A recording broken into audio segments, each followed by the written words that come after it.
ფილმს წარმოგიდგენთ აჭარა ბეთქომი. ფილმი გახმოვანებულია აჭარა ნეთქომის მიერ.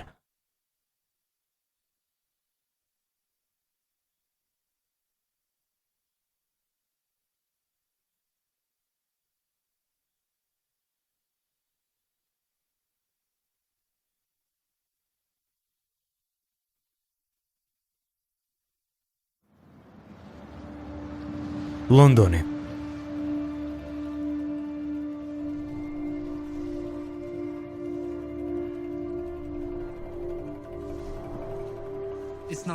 სამრეწველო ეპოქა წარსულს ჩაბარდა. მაღალი ტექნოლოგიების ეპოქაში შევედით. ფაშისტებს გააჩნიათ რესურსები. ჩვენ ფანტაზია. ჩვენი სუვერენიტეტის დასაბრუნებლად ვიმუშავებთ საშუალებებს. სისტემის არაფრად ჩაგდებით, ბადებთ ძალაუფლებას, რომელსაც ხელისუფლება იძულების იარაღად იყენებს. ფაშისტები ერთი და იგივეს ამტკიცებენ. ჩვენ ვართ თეთრი რაინდები მანათობელი ჯავშნებით. ჩვენ გეცავთ, მოვედით და გავაგდეთ წვდიადი ჩვენი სუფთა თეთრი შუქით. მაგრამ ეს სიცრუეა. იმიტომ რომ თავიანთ ციხეშივე არის კორუფცია. ნამდვილი ძალის საფუძველი ჩვენშია. ჩვენ ვართ ეს წვდიადი.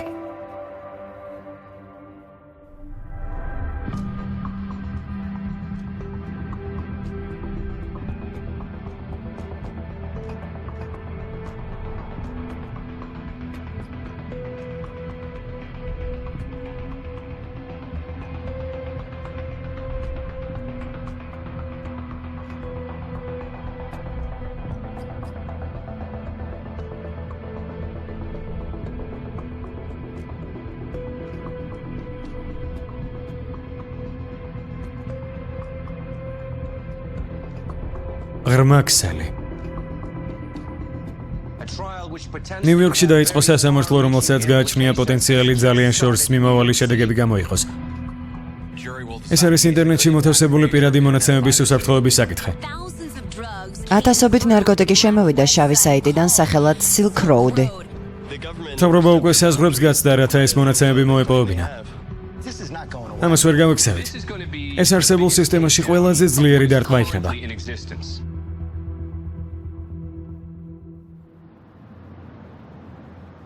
2015 წლის 13 იანვარს დაიწყო საქმის განხილვა Silk Road-ის ლიდერის წინააღმდეგ.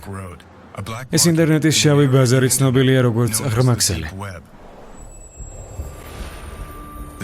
ღრმა ქსელი ძალიან დიდია. ის 1000-ჯერ უფრო დიდია ვიდრე ეგრეთ წოდებული ხილვადი ინტერნეტი, მაგრამ ეს კონკრეტული ადგილი კი არ არის. არამედ ყველა არაინდექსირებული მონაცემების ერთობლიობა. მოიცავს ბანკების ინფორმაციებს, მთავრობის, კორპორაციების და უნივერსიტეტების ადმინისტრაციულ კოდს და ასე შემდეგ. ეს არის ინტერნეტის დამალული სივრცე. ღრმა ქსელი შექმნეს მათ, ვისაც ანონიმურობა სჭირდებოდა. ღრმა ქსელის ამ დამალულ ნაწილს უწოდებენ ბნელს. იქ შესაძლოა საჭიროა პროგრამა ტორი. იგი თავდაპირველად სამხედროებმა შექმნეს, მაგრამ ახლა ყველასთვის ხელმისაწვდომია. მიუხედავად იმისა, რომ სამართალდამცავები იძახიან, რომ ღრმა ქსელი არის იარაღი კრიმინალებისთვის, მას კარგი საქმისთვისაც იყენებენ. მაგალითად, სამთავრობო ორგანიზაციები, ჟურნალისტები, ოპოზიციონერები და ასე შემდეგ.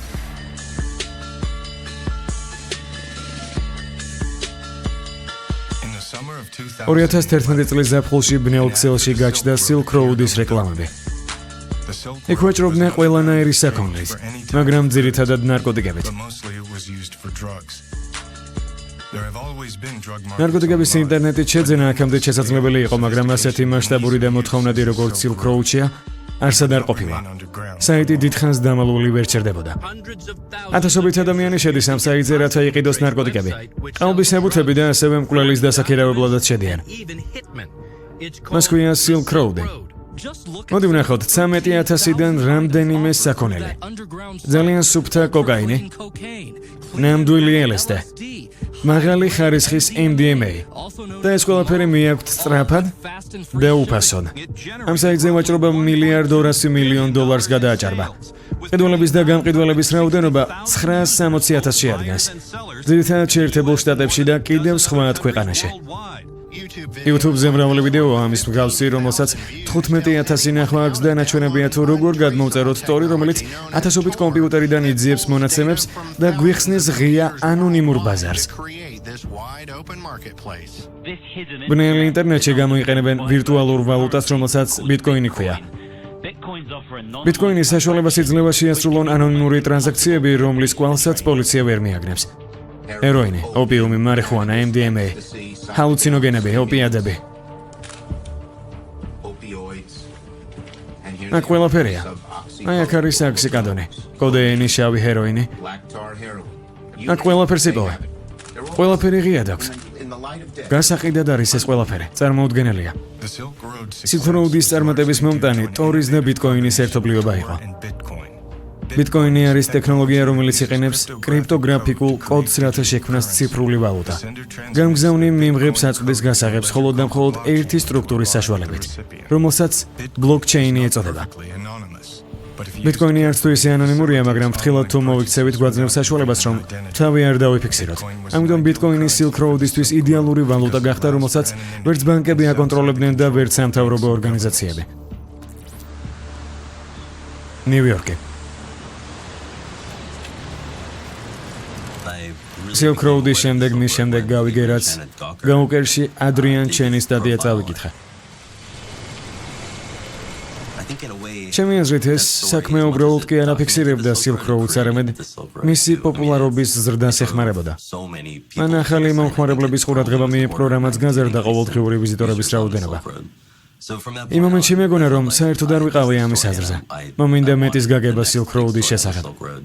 მაინტერესებდა იმ საზოგადოების ერთობლიობა, რომლებიც ასე ვთქვათ, იქ შეიქმნა. eBay-ს არ გააჩნია ასეთი საზოგადოება. იქ იყო ერთი აზრის მქონე საზოგადოება. ძალიან საინტერესო იყო ამ სამყაროში შესვლა. ძალიან. ეს მარკეტი, რომლის საქონელის ნარკოტიკებს შეადგენს, არის ყველაზე თავხედური მცდელობა ამ პროდუქტის გასაყიდად. ასეთი თავხედობა სხვაგან არსად შეიმჩნევა. ისინი დასაწყისიდანვე მიზანში არიან. რაღაც პერიოდის განმავლობაში ისინი სამართალდამცველ ორგანიზაციებს აღიზიანებდნენ კიდეც, თავიანთი ღია გაყიდვებით. სიმართლე რომ ვთქვათ, სწორედ ეს იყო მათი მიზანი. მთავარი ნარკოტიკების გაყიდვა არ ყოფილა, მთავარი იყო შეძლებოდათ, ასე ვთქვათ, პოლიტიკური განცხადების გაკეთება. ეს არ უნდა იყოს აკრძალული. ჩვენ უნდა ვაკეთებდეთ ყველაფერს, რაც შეგვიძლია. ამისთვის კი საჭირო ტექნოლოგიები გაგვაჩნია. აი მიიღეთ. თითქმის მთელი ინფორმაცია Silk Road-ის შესახებ მოდიოდა სამართალდამცავებისა და მთავრობისგან, შემქმნელები კი ჩუმად იყვნენ. ჩვენ გავედით Silk Road-ის დამაარსებლებზე, მათ კი გასაღების საშუალებით თავიანთი თავი დაგვიდასტურეს. ჩვენ კი მათ ანონიმურობას დავპირდით. ეს მათი პირველი საჯარო გამოსვლა არის. Silk Road-ის ფორუმი საღად მოაზროვნე ხალხისთვის იყო, ისეთების, რომლებსაც არასდროს შევხვედრილ ვარ. იქ მიმდინარეობდა პოლიტიკური და ფილოსოფიური დისკუსიები. რა თქმა უნდა, უკანონობასაც ჰქონდა ადგილი, მაგრამ ეს იყო ერთ აზრზე მყოფი ადამიანების გაერთიანება. Silk Road-ს არ ყოლია ერთი ლიდერი, ჩანდა სისტემის ადმინისტრატორის ბევრი შეტყობინება, მაგრამ ძირითადად ისევ ეს საზოგადოება მართავდა მას. 2012 წლის 5 თებერვალს პირველი წარმატებული წლის შემდეგ სისტემის ადმინისტრატორმა განაცხადა: მე მჭირდება ახალი ნიკი, რომელიც ამ საიტთან არ იქნება დაკავშირებული, რადგან მე უბრალოდ მისი ნაწილი ვარ. მჭირდება სახელი. გთხოვთ მივესალმოთ. ჩემი ახალი სახელია საშინელი პირატი რობერტსი. თქვენ საშინელი პირატი რობერტსი ხართ? მზად ვარ გამსახუროთ. საშინელი პირატი რობერტსი არის წიგნისა და ფილმის პრინცესას გათხოვების ერთ-ერთი გმირი. და ამ სახელის არჩევა შემთხვევითობა სულაც არ იყო. რომანში ეს სახელი ერთი პიროვნებიდან მეორეზე გადადიოდა. არც ეს პიროვნება იყო ნამდვილი რობერტსი, რომლისგანაც მე გადმომეცა ეს სახელი. როდესაც მოვკვდები, შენ გადასცემ ამ სახელს ვინმე სხვას. საშინელი პირატი რობერტსი, ანუ სეპარა. ეს იყო Silk Road-ის მთავარი სახე. იგი ითვლებოდა საიტის შემქმნელად და მფლობელად. საშინელი პირატი რობერტსი ითვლებოდა ყველაზე საინტერესო პერსონაჟად ამ სამყაროში. ფორუმზე ყოველთვის რაღაც მანიფესტებს, ფილოსოფიურ ციტატებს და მომხმარებლების მიმართ სასიყვარულო შეტყობინებებს წერდა. მას თავისი წიგნების კლუბიც კი ჰქონდა, სადაც დისკუსიები იმართებოდა ავსტრიელ ეკონომისტებსა და უფასო ბაზრის ფილოსოფიაზე. ამ დროს არავინ იცოდა ვინ იყო. არასდროს უსაუბრია პრესასთან. პირველად მას 2012 წლის შუა პერიოდში დაუკავშირდი. მანძილებდა ინტერვიუ ჩაომერთვა. ყოველთვის ამისკენ მობიძგებდი.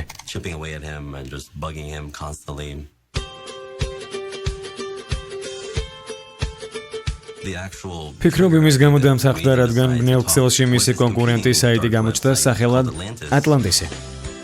მათი მარკეტინგი ბევრად აგრესიული იყო ვიდრე Silk Road-ის. მათ ვიდეო განათავსეს YouTube-ზე, სადაც წარმოგვიდგენდნენ ახალ, გაუმჯობესებულ საიტს, სადაც შეგვეძლო პრეპარატების შესყიდვა. ოღონდ მხოლოდ ბნელ ქსელში. მე მივწერე რობერტს, რომ წერდი სტატიას, რომელიც ან ატლანტისზე იქნებოდა, ან მასზე. მან ეს გაიგო, რადგან საზრიანი ბიზნესმენი იყო და მიხვდა, რომ მისი გამოსვლის დრო იყო. მას განაჩნდა პოლიტიკური მოსაზრებები, რომლის გადმოცემა ცურდა. ეს მის შეტყობინებებშიც იკითხებოდა. უთხარი, რომ შემეძლო რუპორი ყოფილიყავი, რომლითაც ყველას მოუყვებოდი, რაში იმალებოდა Silk Road-ის ზალა.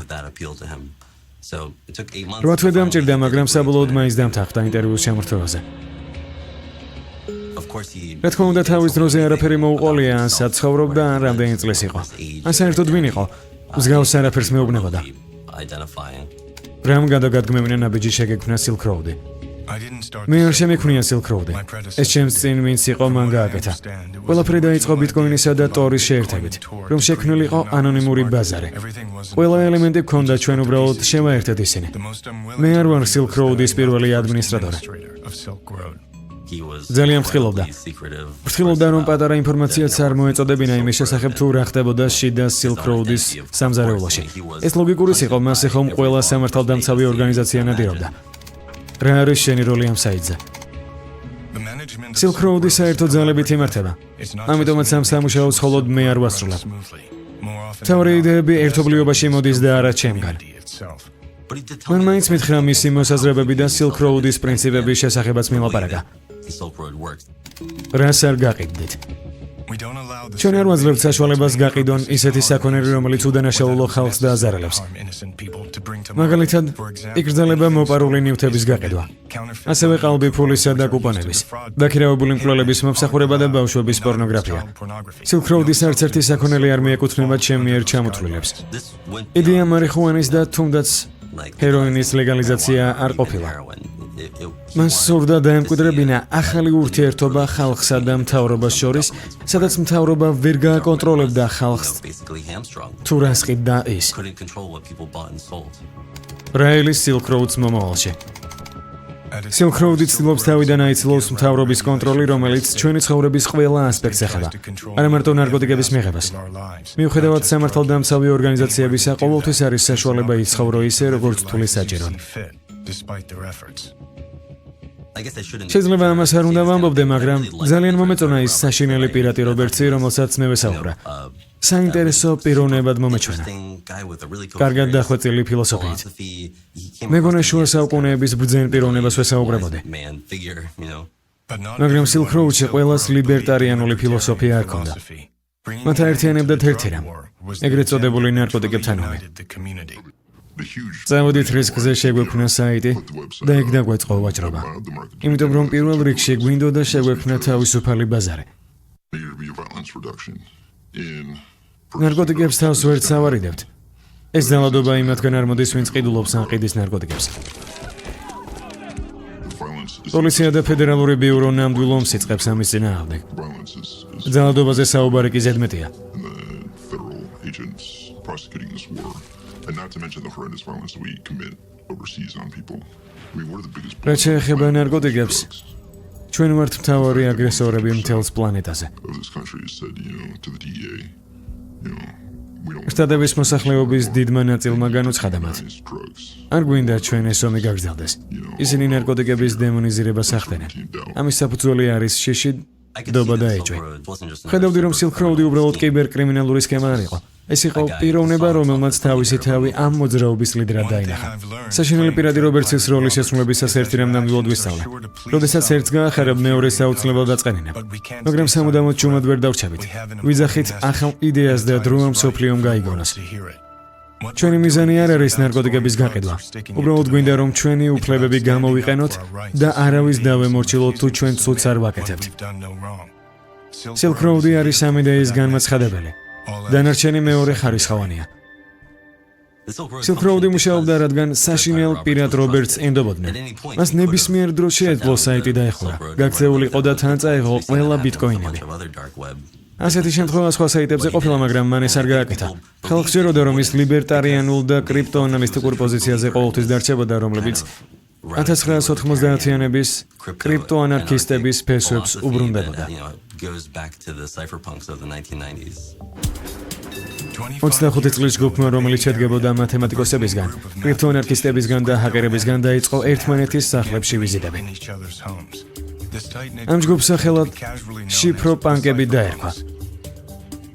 თავიდან მათ სოციალური მდგომარეობები არ აინტერესებდათ. ისინი კრიპტოგრაფიული ტექნოლოგიების საკითხებით იყვნენ დაკავებულები. ასევე ანონიმურობით, პირადი თავისუფლებითა და ინტიმურობით. მთავრობას სურს ყველაფერი ხელთ ჰქონდეს. იმასაც გულისხმობა ახლა რა კითხვებსაც მისვამ და ისიც თუ რა გიწერია დისკეტაზე, რომელიც ინტერნეტში უნდა გაუშვათ. თუ თქვენ ვინმეს ტექსტს გადათარგმნით, ისიც აინტერესებთ თუ ვისი იყო ის. შიფროპანკებმა დიდი როლი ითამაშეს ინტერნეტის ანონიმურობის და პირადულობის საკითხზე. ისინი იყვნენ დამალული ინტერნეტის ერთ-ერთი ამაღორძინებლები. მნიშვნელოვანი ზეგავლენა მოახდინეს ვიკილეკმა და ჯულიან ასანჟმა. ასევე იაკობ აპელბაუმის იდეამ, თუ რას ნიშნავდა შიფროპანკად ყოფნა. არ უნდა ენდოთ მთავრობას პოლიტიკის განხორციელებაში, რომელზეც იძახეს, რომ ხორციელდება. უნდა შევქმნათ ინსტრუმენტები, საიდუმლო კოდების შიფრი, რომ მთავრობამ ვერ შეძლოს ყველას გაკონტროლება, მიუხედავად თავისი ძალაუფლების გამოყენებისა. თუ შიფრი საკმარისად კარგი იქნება, მათ რაც არ უნდა მოინდომონ, მაინც ვერ შეძლებენ ჩვენი კომუნიკაციის ამოცნობას. ძალა, რომელიც ძალადობას ექვემდებარება, კრიპტოგრაფიაში ძალადობა შეუძლებელია. მათ არ შეუძლიათ ამოხსნან მათემატიკური ამოცანა. ეს მნიშვნელოვანი ელემენტია. ეს არ ნიშნავს, რომ ვერ შეძლებენ თქვენს წამებას ან ვერ დააყენებენ მოსასმენ აპარატებს თქვენ სახლში. რაზომებსაც არ უნდა მიმართოთ, მათ არ შეეძლებათ მათემატიკური ამოცანის ამოხსნა. ჩვენი მოძრაობა არმიის სწრაფის კანონის დამსხვრევისკენ. ჩვენ გსურს გავამყაროთ კანონი. ამ ხალხს სურდათ შეექმნათ შიფრი, რომელიც ყველასთვის ხელმისაწვდომი იქნებოდა და არა მხოლოდ ვიწრო წრეს. მიისწრაფოდნენ იმისკენ, რომ ინტერნეტი ყველასთვის ანონიმური და პირადული ყოფილიყო. ეს გადაწყვეტილება დიდ მასებთან იყო დაკავშირებული. კრიპტოგრაფიის სფეროში ბევრი ადამიანია, რომლებსაც სურთ, რომ იცხოვრონ სამყაროში, სადაც მთავრობა ვერ წაიკითხავს მათ ელექტრონულ პოსტას. ვერ მოусმენენ თუ ვისთან საუბრობენ, ან ვისთან ერთად ატარებენ დროს. ეს ხალხი ქმნის აუცილებელ ინსტრუმენტებს, პროტოკოლებსა და სამუშაოებს, რომლებიც უზრუნველყოფენ ასეთი ანონიმური და კონფიდენციალური ინფორმაციების გავრცელებას. მე ვფიქრობ, რომ ეს ყველაფერი ემსახურება თავისუფალ ცხოვრებას. იმ ჭეშმარიტების გაგებას, რაც ძალიან დიდი ხნის წინ იყო, სანამ ტექნოლოგიები წარმოიშებოდა. ცხოვრება, რომელსაც უთვალთვალებენ, სულაც არ არის თავისუფალი. გქონდეს უფლება პირადი ცხოვრება გქონდეს. დღეს უკვე დიდი ქონება. დღევანდელი ტექნოლოგიებით კი შესაძლებელია ამ ქონების გაუფასურება. ისინი, ვინც ცდილობს შექმნას ვალუტა, რომელსაც მთავრობა ვერ გააკონტროლებს, ასევე ის პროგრამული საშუალებები, რომლებიც მოგცემს უფლებას კონფიდენციალურად ვისაუბროთ, ესმით, რომ ტექნოლოგიებს შეუძლიათ დაიცვან ან დაამსხვრიონ მათი პირადი ცხოვრება. ახლა შიფროპანკები იმაზე მეტია, ვიდრე როდესმე ყოფილა. ისინი ცდილობენ წაართვან მთავრობას იმის ძალა, რომ აკონტროლონ სხვისი ცხოვრება. ამ ყველაფერს კრიპტოგრაფიას ანდობენ და არა სამართალდამცავ სისტემას. კოდი ვილსონი კრიპტოანარქისტია. მას სახელი გაითქვა ლიბერატორის 3D პრინტერის განვითარებაში, რომელიც 2 დღეში 100,000 ჩამოტვირთვით იყო. როცა სამხედროებს ეუბნებიან, რომ მათი იარაღის 3D პრინტერის დახმარებით შეიძლება შეიქმნას, ისინი ამბობენ, მშვიდობით დამპალო ცხოვრება. ჩვენ გვინდა მორალური, ეთიკური და პოლიტიკური სრულყოფილება. არ გვინდა კეთილის და ბოროტის კატეგორიით ვიფიქროთ. და სხვა რამის მოხდენას მივცეთ საშუალება. სწორედ ამიტომ არის სეპარა ჩემთვის საინტერესო ფიგურა. ლიბერალია. მართლა ასეთი მაგარია როგორც იძახის. შეერად თავისუფალი ბაზრის პრინციპის, ხალხის ბრძოლის მთავრობის წინააღმდეგ. თუ ეს უბრალოდ თავის მოჩვენებაა. იმედი მაქვს ის არის ის, ვინც ეძებს გზას მექანიზმს, რომელიც სიკეთეს დაეხმარება. და ცოტა ბოროტსაც. იმედი მაქვს დიდი ენთუზიაზმით გააღებს კარებებს, რომლის გაღებასაც ცდილობს ის. რა თქმა უნდა, ბნელ ქსელს აქვს ბნელი მხარეებიც. და თუ გვინდა ამის ჩართვა, ამ წმინდა კრიპტოანარქიული მომავლის უნდა გავაანალიზოთ ის ფაქტი, რომ ჩვენი ინფორმაციის თავისუფლებასთან ერთად ბევრს მიეცემა საშუალება გააკეთოს ნამდვილად ბინძური საქმეები. 2012 წლის აგვისტოს Silk Road-ის ბიზნესი აყვავდა. იგი გადაიქცა ანონიმურ არაკონტროლირებად ბაზრად. ის იმაზე მეტად აყენებდა ზიანს საზოგადოებას, ვიდრე ნარკოტიკებს შეუძლიათ. მაშინაც კი როცა სამართალდამცავ ორგანოში ვმუშაობდი, არ ვიცოდი თუ სად შემეძინა კოკაინი ან ჰეროინი, მაგრამ ვიცოდი როგორ შევსულიყავი ინტერნეტში და მომეძებნა ეს. განმოძერ პროგრამას და რამდენიმე წუთში შეგიძლია შეუკვეთო ნარკოტიკები. ადგილზე მიტანით. ასე ძალიან რატომ უნდა ელოდებოდეს მოზარდი ფოსტალიონს? შულის ნერვულმა ქსელებმა ეჭვი-დაობა და ფიშერის დედას და როცა ფოსტა მოიტანეს, მან ნახა DVD დისკი, რომელშიც მეტამფეტამინებით სავსე პატარა პაკეტი აღმოაჩინა. ამ შემთხვევაში მათი ცხოვრება სრულიად შეცვალა. ამ გონია, რომ ეს ფაქტი სამართალდამცავებს დიდად აინტერესებდათ. სანამ სენატორი შუმერი არ გამოვიდა და თქვა: "ღმერთო ჩემო, რაღაც უნდა ვიხონოთ.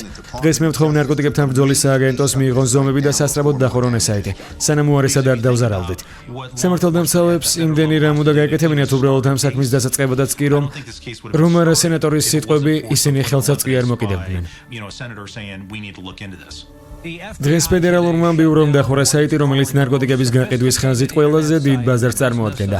ეს ბაზარი მოიცავდა ჰეროინს, კოკაინს, LSD-სა და სხვა ნარკოტიკულ საშუალებებს. ყველას, ვინც საიტზე შესვლა ცდილობდა, ხდებოდა შემდეგი წარწერა: დახურულია ფედერალური ბიუროს მიერ. ეს იყო დახვეწილი ოპერაცია, რომელსაც ფედერალური ბიურო 2 წელი ამზადებდა. მათ მოახერხეს დამალულიყვნენ საზოგადოებაში და სხვა მონაცემებით შეესყიდათ პროდუქტი. იდუმალი საშინელი პირატი რობერტსი უცნაურ ადგილას დააკავეს. ეს მოხდა სან-ფრანცისკოს საჯარო ბიბლიოთეკაში. ფედერალურმა ბიურომ 3.6 მილიონი დოლარის ბიტკოინებს გაუწია კონფისკაცია. ეს ყველაზე დიდი რაოდენობის კონფისკაცია იყო ამ ვალუტის არსებობის დროიდან.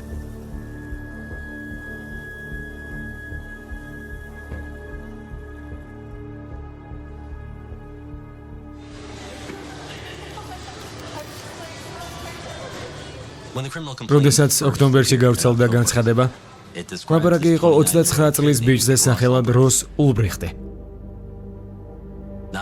იგი გაასამართლეს არა მარტო იმის გამო, რომ მართავდა შავ ბაზარს, რომლის ბრუნვაც მილიარდამდე იყო, არამედ ასევე ბრალდებოდა ნარკოტიკებით ვაჭრობა, ფულის მითვისება და რამდენიმე სისტემის გატეხვა, რომელიც მე პირადად არასდროს დამიკავშირებია Silk Road-ის ჯგუფთან. ასევე ბრალდებოდა დაკვეთილი მკვლელობის მცდელობა, რომელსაც პოტენციური ინფორმატორი და შანტაჟისტი უნდა შეეწირა. Silk Road-ის მინიმუმ ერთ-ერთი მომხმარებელი იმუქრებოდა ათასობით მომხმარებლის მონაცემების გაჟღერებას. გამომძიებელმა დაადგინა, რომ ულბრიხტი შანტაჟისტის მოშორებას ცდილობდა. სთავაზობდა $150,000 იმას, ვინც ამ მომხმარებელს მოაშორებდა, მაგრამ სწორედ მისი სიტყვები იყო: ასეთი მოქცევა უპატიებელია ჩემთვის. ანონიმურობა აქ წმინდაა. შოკში ვიყავი. ასეთი საშინელი პიროვნებაც არ წარმომედგინა, მაგრამ ყველაფერი რუსისკენ მიუთითებდა. ბევრი მტკიცებულება იყო, რომელიც მას Silk Road-თან აკავშირებდა. მათ ლეპტოპი სწორედ მაშინ ჩამოართვეს, როდესაც თავის პროფილზე იყო Silk Road-ის საიტზე. თვითონ და სეპარა ძალიან განსხვავდებოდნენ ერთმანეთისგან. ძალიან რთულია გაანალიზო, რომ ორივე ერთი და იგივე პიროვნება იყო. დამტკიცებს ფედერალური ბიურო იმას, რომ საშინელი პირატი რობერტსი არის როს ულბრიხტი. დიახ, ეს არის ამ საქმეში ყველაზე მთავარი. იგი ხომ მალავდა თავის ვინაობა საიტზე. პირველი რაც უნდა მათ გააკეთონ არის სწორედ ეს. დამტკიცო, რომ სწორედ ის მართავდა საიტს.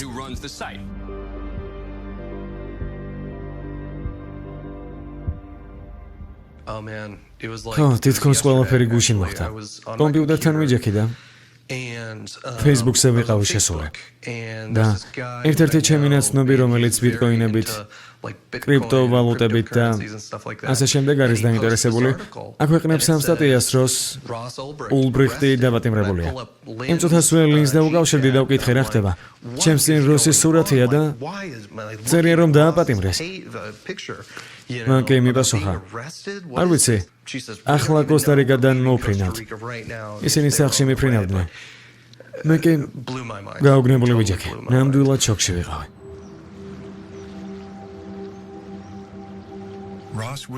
როს უილიამ ულბრიხტი კრიკის და ლინის ერთადერთი ვაჟი გაიზარდა ოსტინის გარეუბანში. მას უფროსიდან ჰყავდა სახელად კელი. ეს იყო საშუალო დონის მეგობრული ოჯახი. ულბრიხტების ძირითადი შემოსავალი კოსტა-რიკაში არსებული მშენებლობებისგან ჰქონდათ, რომლებსაც აქირავებდნენ. როს უყვარდა თავისუფალი დასვენებები. იყო სკაუტი და ჰქონდა მათემატიკური უნარი. ტექსასის უნივერსიტეტში სრული სტიპენდიანდიც კი იყო, სადაც ფიზიკას სწავლობდა. 2006 წელს მან სწავლა დაასრულა და პენსილვანიის უნივერსიტეტში მოეწყო მაგისტრატურაზე. იქ როსი ლიბერტანიანობამ დაინტერესა და შეისწავლა ლუდვიგ ვონ მისესის ნაშრომები და ასევე ავსტრიული სკოლის ეკონომიკა. 2009 წელს მიიღო მაგისტრის წოდება და დედამის განუცხადა, რომ არაპირებდა მეცნიერებას გაყოლოდა და სურდა მეწარმე გამოსულიყო.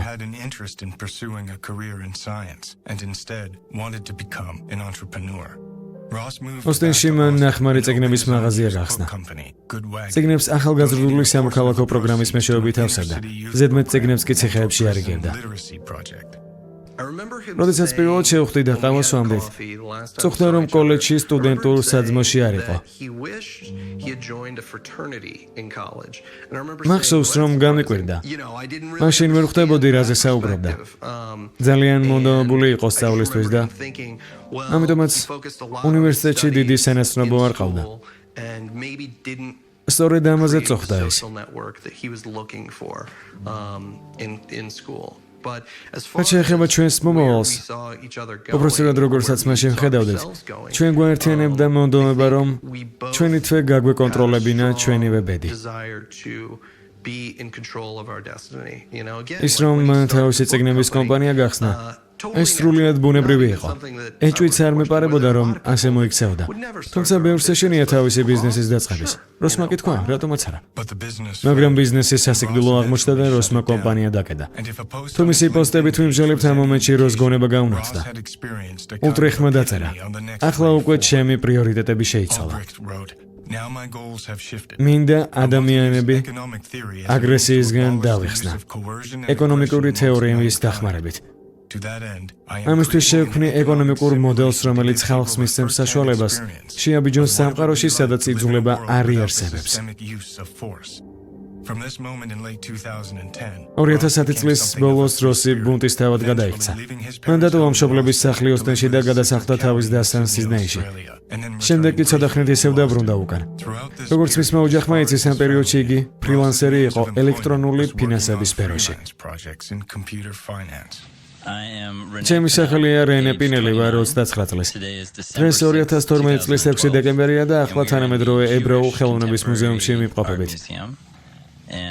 ჩემთან ხაზზე კი ჩემი საუკეთესო მეგობარი იმყოფება. როს, როგორ აღმოჩნდი სან-ფრანცისკოში? შენ მატეხავდი ხელებს, სანამ არ დაგთანხმდე. რენემ დამირეკა და მითხრა, როს, გადმომირეკე, შენთვის პროექტი მაქვს. გადავურეკა და მითხრა, რომ სან-ფრანცისკოში სტარტაპს იწყებდა და უნდა რომ მეც მიმეღო მონაწილეობა. რაც უფრო მელაპარაკებოდა ამ პროექტის მინუსებზე და პლუსებზე, უფრო და უფრო გწმუნდებოდი, რომ მეც უნდა მიმეღო მონაწილეობა. და ვიყიდე ბილეთები. 2 კვირის შემდეგ კი მის კარებზე დავაკაკუნა. სანამ როსი ავსტრალიიდან ოსტინში გადავიდოდა და შემდეგ სან-ფრანცისკოში, სილკ როუდი უკვე შექმნილი იყო და ნელ-ნელა ვითარდებოდა. რა თქმა უნდა, მან ორგანოების ყურადღება მიიპყრო, განსაკუთრებით კი ნაციონალური უსაფრთხოების დეპარტამენტის, რომელიც ბალტიმორში ძველი საბაჟოს შენობაში მდებარეობდა.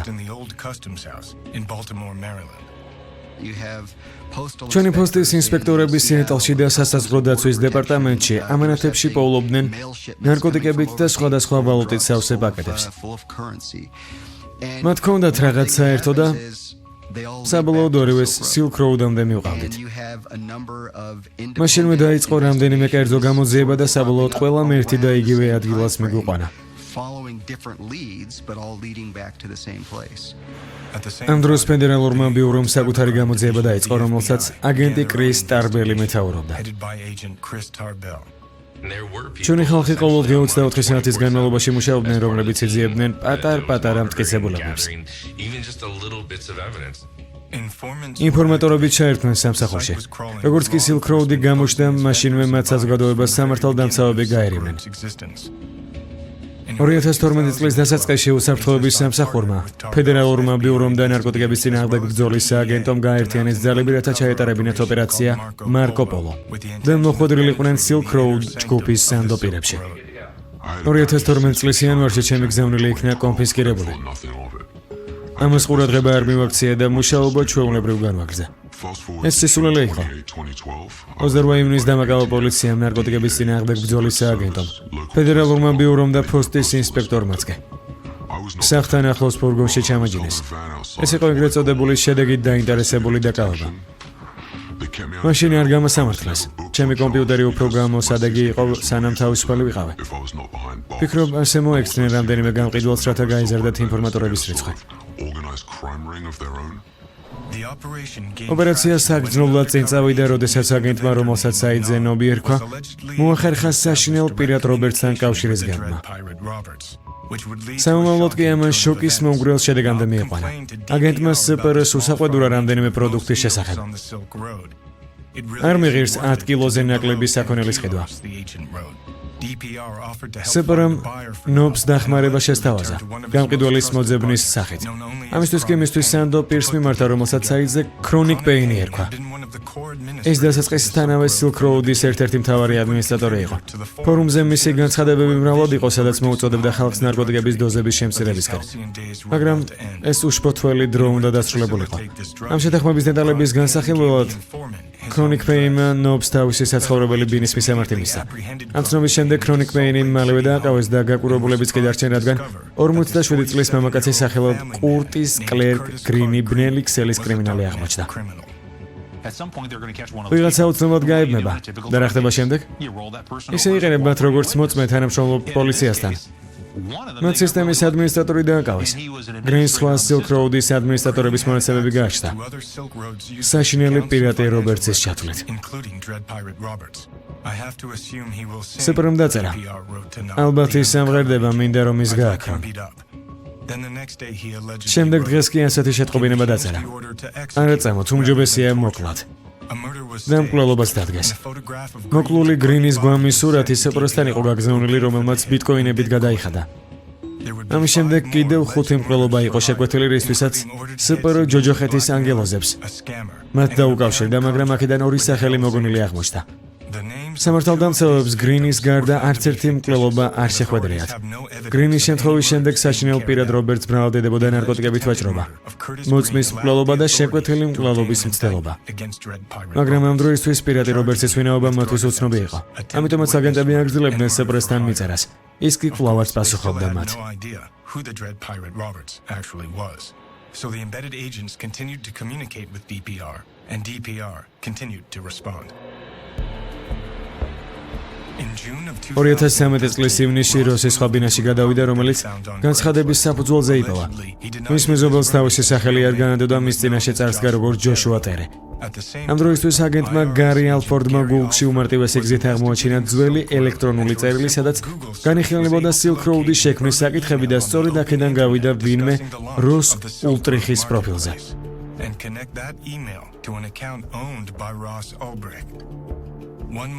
ერთი თვის შემდეგ პოსტის ინსპექტორებმა კანადის საზღვართან დააკავეს გზავნილი, რომელშიც რუსის ყალბი დოკუმენტები და სურათები იმყოფებოდა. გზავნილზე კი მისი მისამართი ეწერა. ნაციონალური უსაფრთხოების აგენტები როსს ეწვევდნენ. მათ აჩვენეს მართვის მოწმობა მისი სურათით, მაგრამ სხვა სახელით დაგვარეთ. როსმა განაცხადა, რომ ამის შესახებ არაფერი იცოდა. აგენტები კი უბრალოდ წავიდნენ.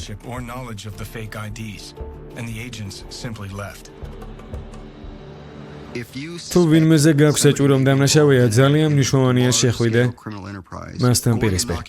აჩვენო რაიმე მტკიცებულება და შეაფასო მის რეაქცია. მსგავსმა საუბარმა შეიძლება დიდი ინფორმაცია მოგაწოდოს და იქვე მიიღო გადაწყვეტილება დააკავო იგი. თუ გაათავისუფლო. ჩვენ გადავწყვეტეთ დაგვეცადა უფრო მეტი გამოგვეძია, რადგან სურათი ბევრად მასშტაბური იყო. საქმე მხოლოდ ყალბ დოკუმენტებში არ იყო. Because there's a lot more here than just one count of fake IDs. შემდეგი მიღწევა ფედერალური აგენტის ტრაბელის და მისი კრიმინალისტიკური ჯგუფის სახელზეა. მათ მოახერხეს Silk Road-ის სერვერების აღმოჩენა გერმანიასა და ისლანდიაში. ინფორმაცია იმის შესახებ თუ როგორ აღმოაჩინეს ეს სერვერები სადავოა.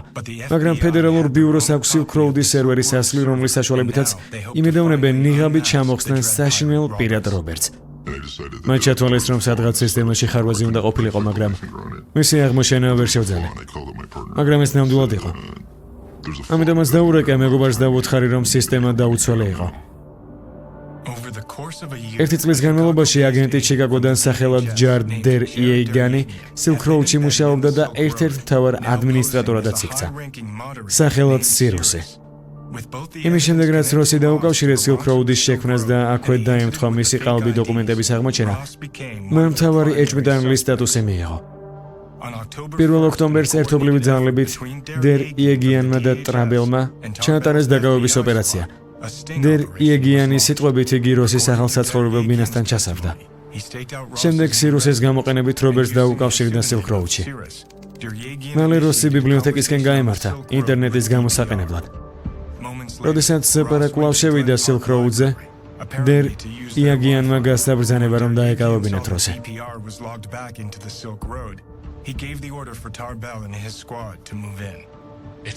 არც ერთი ნარკოტიკი არ ქსიამოვნებს ისე როგორც დამნაშავის დაჭერა. ეს ადრენალინის გამოყოფის ერთ-ერთი საშუალებაა. როსის დაკავება სწრაფად მოხდა და მან ვერ მოახერხა ლეპტოპში მონაცემების მოშორება. ამ დროს ის Silk Road-ის ადმინისტრაციულ პანელში ათვალიერებდა მომხმარებლების მოთხოვნებს.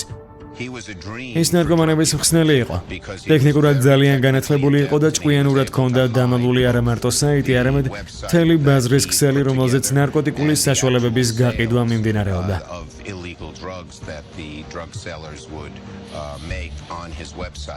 Silk Road-ი დაიხურა. მათ ადმინისტრატორებს და გამყიდველებს გამოუტანეს განაჩენი. თვეზე მეტი როსის ციხეში ყავდათ ოუკლენდში და ელოდებოდნენ მის ნიუ-იორკში გადაყვანას. როსის ნათესაობა მოახერხეს $1 მილიონ მეტი შეტანა გირაოს სახით, მაგრამ რადგან მას ბრალდებოდა მკვლელობის შეკვეთა, მისი გათავისუფლება სახიფათო იქნებოდა.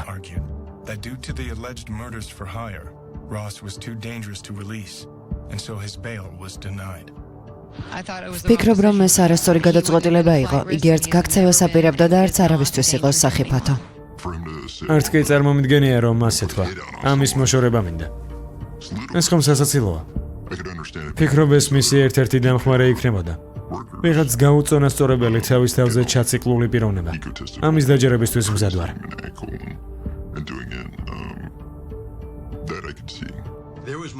ესე იგი, სეპარის პროფილს მარტო როსი არ იყენებდა.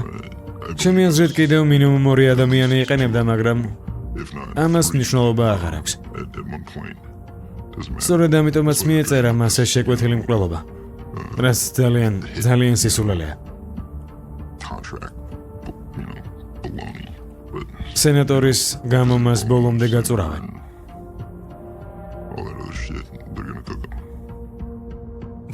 ინფორმაცია, რომელსაც Silk Road-ის სერვერები შეიცავდნენ ყველა პირად მიმოწერას, სწორედ აქედან გახდა ცნობილი, რომ საიტი კოლექტიური ძალებით იმართებოდა.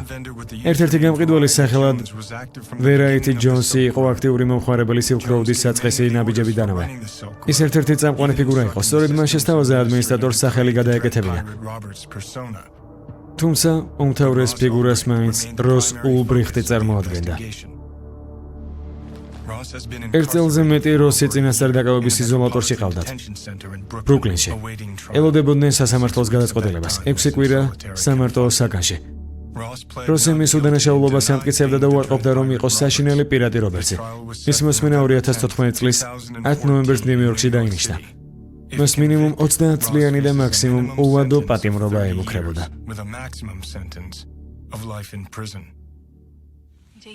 იღებ? ხო. რა თმიანია. ეს დიდები არ მომწონს. მე გავუშვებდი. გაიქცა, სად არის? ძალიან გვიჭერს, ეს მთელი ოჯახისთვის დიდი დარტყმა. მართლაც ძალიან რთულია, როდესაც გიყვარს და გჯერა ადამიანი, შენ კი გოლიათი გებრძვის. თითქოს შიგნიდან კვდები. ვერ იაზრებ, რომ სიმართლეა. ბოლოს გაიაზრებ და შოკსაც განიცდი. მამამისი, ანუ ჩემი ქმარი, რა თქმა უნდა, ეცდება ბიზნესის გაგრძელებას, ჩვენ ხომ გვჭირდება სასიცოცხლოდ. მისი და ცდილობს ავსტრალიიდან დაგვეხმაროს. მე როსის და ვარ და გარწმუნებთ, რომ იგი მთელი ცხოვრება პატიოსანი ადამიანი იყო. გაოგნებული ვიყავი, როდესაც დააკავეს, მაგრამ კიდევ უფრო მაოგნებდა ის, რასაც პრესა წერდა. ამის შესახებ არაფერი ვიცი. მე ვკითხულობდი იმ ხალხის სტატიებს, რომლებსაც წარმოდგენაც არ აქვთ თუ როგორი ადამიანი იყო როსი. ჟურნალისტებმა მას უკვე განაჩენიც გამოუტანეს, თუმცა ჯერ არაფერი იყო დამტკიცებული. რა დაემართა უდანაშაულობის პრეზუმპციას ჩვენს ქვეყანაში? ადამიანი უდანაშაულოა, სანამ საწინააღმდეგო არ დამტკიცდება. დაახლოებით 1 კვირის წინ როსმა ეს სურათი გამომიგზავნა. რამდენიმე კვირის წინ გადაუღეს ციხეში. ხანდახან დაკავებული სურათს მის მშობლებს უგზავნიან. საკმაოდ კარგად უძლებს, თუ მის მდგომარეობას გავითვალისწინებთ. როგორც იქნა 5 თვის დაგვიანების შემდეგ, მისცეს უფლება გაცნობოდა ბრალდების მხარეს მტკიცებულებებს. ძალიან დაკვირვებით გაეცნო მათ. ჩვენ მკითხეთ ბრალდების მხარეს თუ როგორ იპოვეს სერვერები, მაგრამ პასუხს არ გვცემენ. ჩვენ უნდა გავიგოთ თუ როგორ მოახერხეს ეს, რომ დავწმუნდეთ, რომ არავითარი კანონი არ იყო დარღვეული. საიდან უნდა ვიცოდეთ ეს მტკიცებულებები არის თუ არა ჯანსაღი, თუ ისინი არ იტყვიან როგორ მიაგნეს სერვერებს. საქმეში 14 გაჩხრეკა არის დაფიქსირებული და ყველა ეჭვმიტანილის ყველა პირადი ნივთი იქნა ამოღებული. ამოწმებდნენ აბსოლუტურად ყველაფერს, რომ რამე იპოვეთ. ოქტომბერში, როდესაც დაიწყო პირველი ბრალდებები, ვფიქრობ, საშინელი პირატი რობერტსის და სილკ როუდის მხარდაჭერები უბრალოდ გაქრნენ. უცრად იდეალური საზოგადოება, რომელიც ძალადობას ებრძოდა და ემხრობოდა თავისუფალ ბაზარს, გადაიქცა სისხლიან ორგანიზაციად. პირველ შემთხვევაში ის პოლიტპატიმარი იქნებოდა და ბევრიც მის მხარეს დაიჭერდა და განაცხადებდნენ, რომ მისთვის თავისუფლება დაებრუნებინათ. მაგრამ ამის შემდეგ ის უბრალოდ კრიმინალად გადაიქცა. ამ საქმეში, ასე ვთქვათ, ბევრი სიტუაციური მტკიცებულებაა. რაღაც მომენტში აბსურდი დაიწყო. ერთი საქმეა, რომ დახურო ბაზარი, სადაც ნარკოტიკებით ვაჭრობენ, მაგრამ დაადანაშაულო ადამიანი მკვლელების დაქირავებაში, ეს უკვე სხვა საკითხია. ეს ძალიან ზედმეტია. 29 წლის პატიოსანი მეწარმე საიდუმლო ცხოვრებას ეწეოდა, სადაც ფიცრული ნარკობარონი აღმოჩნდა. ამბობენ, რომ ისე იქცეოდა როგორც ნარკოკარტელის მეთაური. მაგრამ საჭირო არ არის იყო გენიოსი, რომ მიხვდა, როს ულბრიხტი არ გავს ნარკომანს. როდესაც საბრალდებოდა ასკუნა დაიდო, მასში გაქრა ის პუნქტები, სადაც დაქირავებულ მკვლელებზე ეწერა. იქ მხოლოდ ნარკოტიკების გაყიდვა, ფულის მითვისება და სისტემის გატეხვა იყო ნახსენები. მათ ჰქონდათ 6 ბრალდება, მაგრამ როგორც მანამდე თქვას, ეს გირაოს შეეფარდებოდა. მაგრამ 2.5 თვის შემდეგაც კი მოსამართლეს არ გამოუტანია განცხადებული ბრალდებები. თქვა, რომ ამ სტატიით მას ვერ გაასამართლებდნენ. მაგრამ თუ ეს კრიმინალია, მაშინ სად არის ბრალდებები? სად არის ეს პუნქტები? მათ ხომ ნაფიც მსაჯულები მის წინააღმდეგ განაწყვეს, მტკიცებულების გარეშე გაესამართლებინათ. მათ სურდათ ნაფიც მსაჯულებისთვის შეექმნათ ადამიანის იმიჯი, რომელიც უპატიებელია. ეს არის ატმოსფეროს მოწამვლა, რათა მსაჯულებს ბრალდებებისთვის არ მიექციათ ყურადღება. მათი ყურადღება ატმოსფეროსკენ იყო, რომელიც სამართალდამცველებმა მათ შეუქმნეს. ეს არის ყურადღების გაატანის ერთ-ერთი ხერხი. ამას იმ შემთხვევაში იყენებთ, თუ მტკიცებულებების მხარე სუსტია. ნებისმიერი ეჭვი ბრალდებულის დასაცავად უნდა იყოს გამოყენებული, მაგრამ ბრალდების მხარეს ასეთი რამ გამოუვიდა. ნახეთ, თუ რა ხდებოდა. ამას ვერც კი წარმოვიდგენდით. პროკურატურამ ეს პუნქტები საქმეში ჩადო, რადგან ის ბრალდებების ნიშანი აეწია რომელიც ნამდვილად ჰქონდათ. ნაბიჯ მსაჯულები იძულებულები იყვნენ როსი გაესამართლებინათ.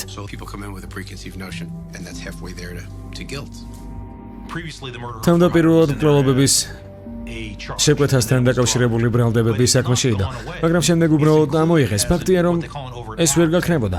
უბრალოდ ისინი გამოყენებული იყო ნარკოტიკების გაყიდვის შესახებ ბრალდების გასამყარებლად. ისინი როს აიძულებდნენ თავი დაეცვა, ან ეღიარებინა ყველაფერი.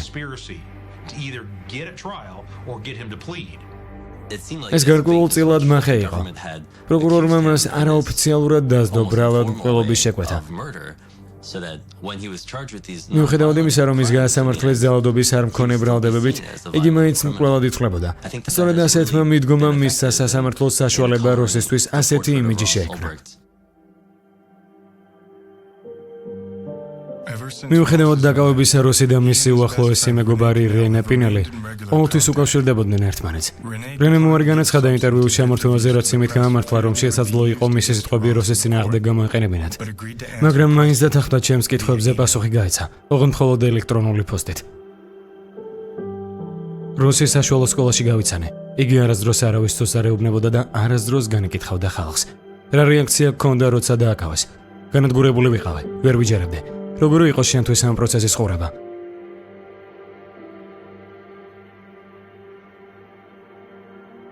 ცდილობდი ამას არ შევხებოდი. ძალიან მიჯერს. როსი თვეში ერთხელ მირეკავს და ვსაუბრობთ. საკმარისია. ამის საკითხვა აღარ მინდა. ვინც როსის იცნობს, მაინც ის რომ ეს სისულელეა. ჩემი აზრით მას არ გაუკეთებია ის, რასაც მთავრობა აბრალებს.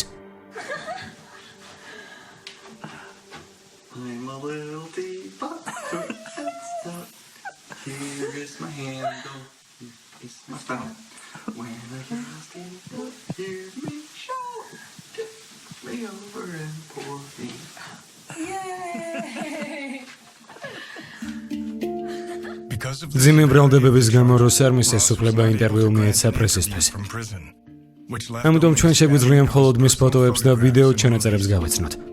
მაგრამ დიდი ხანი ვესაუბრებოდით მის ნათესავებსა და მეგობრებს და კარგად შევისწავლეთ როსის გზა უმაღლესი განათლებიდან ფიზიკისა და ტექნიკის სფეროში, არც თუ ისე დიდი კომპანიის დაარსებამდე.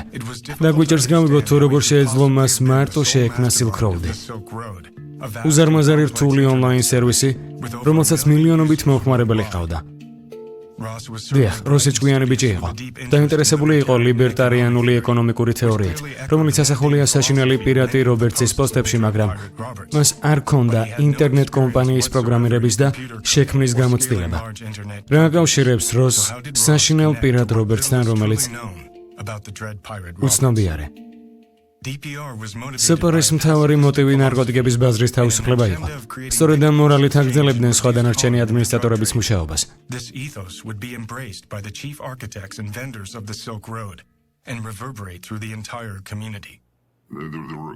ბევრ საქონლის მიყიდვაზე უარს უცხადებდი, რადგან ხვდებოდი, რომ მათ არ შეეძლოთ გაწონასწორებული დოზით მიეღოთ ნარკოტიკები. მათ არაფერი იციან ამის შესახებ. მეუბნებოდი, რომ ჯერ მარიხუანა გაესინჯათ და გაეგოთ, ჭირდებოდათ თუ არა უფრო ძლიერი ნარკოტიკი. და შემდეგ მიეღოთ სხვა ნარკოტიკები. არ მინდოდა ვინმე ჩემ გამო გარდაცვლილიყო. ძირითადად იმათ ვირჩევდი, ვინც ჩემგან ჰეროინს ყიდულობდა, იმიტომ რომ ეს სუროგატი არ იყო. ეს საუკეთესო ჰეროინი იყო მთელ Silk Road-ში. Silk Road იყო ცივილიზებული საზოგადოების საუკეთესო ექსპერიმენტი, რომლის სათავეში იდგა ლიდერი, თავისი ძლიერი დამაჯერებლობით. მაგრამ საშინელი პირატი რობერტსის მიმართ ბრალდებები იყო წარდგენილი, მათ შორის მკვლელობის შეკვეთის ბრალდება. იქნებ სპრ-მ გადაიფიქრა თავისი სიტყვები, როცა ამბობდა, რომ ასეთი ქმედება უპატიებელია. შეიძლება მის პროფილს სხვა ხალხიც იყენებდა. იქნება მკვლელობების უკან, რომლებიც ჯერ არ იყო მომხდარი, კიდევ სხვა რამე იდგა.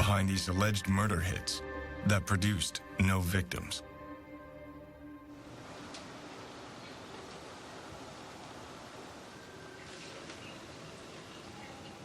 ჩვენ არ ვიცით, როგორ იყო ნაპოვნი ამ გრძელი ჯაჭვის პირველი მტკიცებულებები. პრობლემაც ფედერალების სან ფრანცისკოს ბიბლიოთეკამდე მიიყვანა, სადაც როს ულბრიხტი დააკავეს. ჩვენ ვიცით მხოლოდ ის, რომ რაღაც მომენტში მათ ისლანდიაში Silk Road-ის სერვერი აღმოაჩინეს და მისი იმიჯები შექმნეს. იქიდან ყველა მონაცემის ასლი გააკეთეს და ყველა დააკავეს, მაგრამ არ ვიცით თუ როგორ იპოვეს.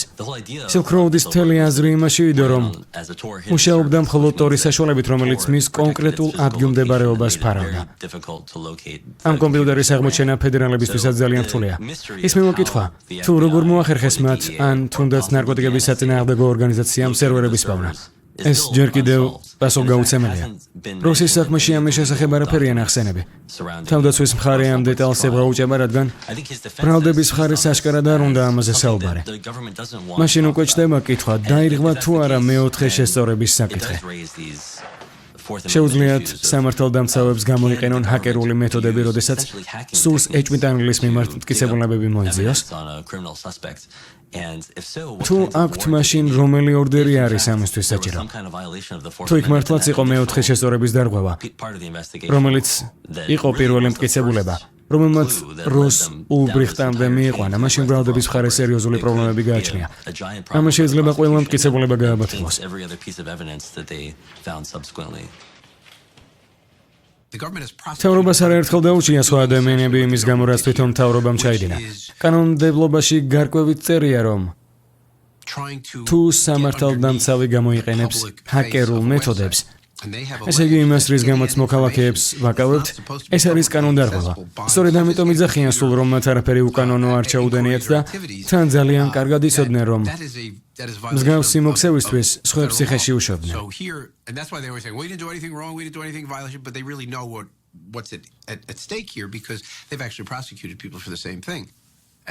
რაც შეეხება აგენტი ტრაბელის პასუხს კითხვაზე, თუ როგორ იქნა ნაპოვნი Silk Road-ის სერვერები, არც თუ ისე წააგავდა ეს ყველაფერი სიმართლეს.